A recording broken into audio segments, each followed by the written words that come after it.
The invisible pay cut, how fees are silently stealing your retirement. Most investors focus on returns. They compare funds, track performance, chase the ones that went up the most last year.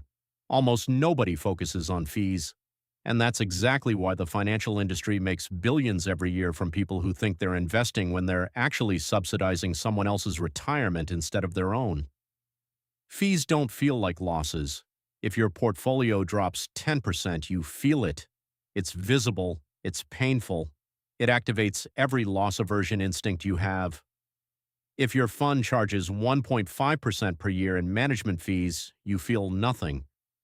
The fee is deducted quietly, automatically, before you ever see the number.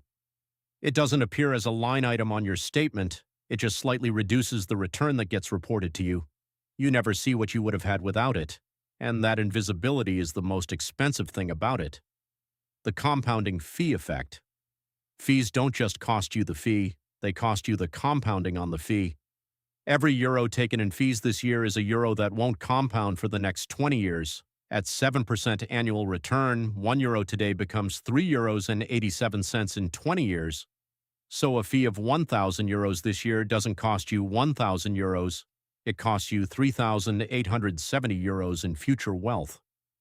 Multiply that by every year of fees over a 30-year investment horizon, and the number becomes genuinely shocking.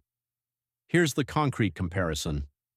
€100,000 invested for 30 years at 7% gross return. With a 0.10% fee, typical for a low-cost index ETF, you end up with around €740,000. With a 1.5% fee, typical for an actively managed fund, you end up with around €490,000. Same market, same gross return, same investor. The only difference is the fee. That difference is €250,000, €250,000 paid to a fund manager who, statistically, is very unlikely to have outperformed the index anyway. The active management lie. The financial industry sells active management on one promise: our experts will beat the market and justify the fee. The data says otherwise. Over any 10-year period, roughly 85% of actively managed funds underperform their benchmark index after fees. Over 20 years, that number approaches 95%. The managers who do outperform in one decade rarely outperform in the next.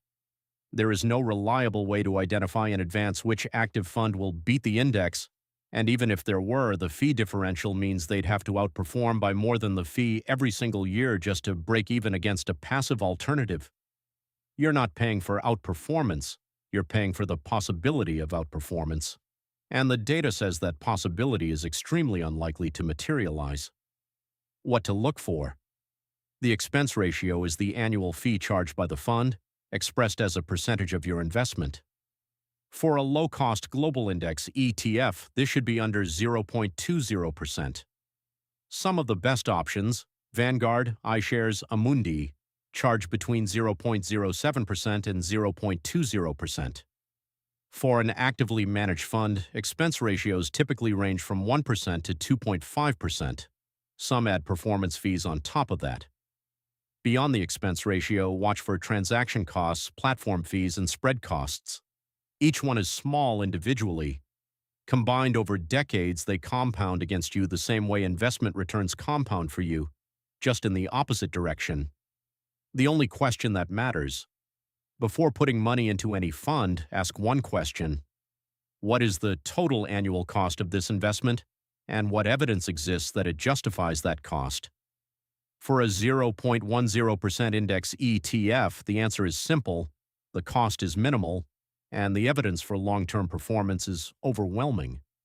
For a 1.5% active fund, the burden of proof is enormous, and the historical data almost never meets it. The fee is not a small detail, it is the decision. Get it right and you keep €250,000. Get it wrong and someone else retires on it.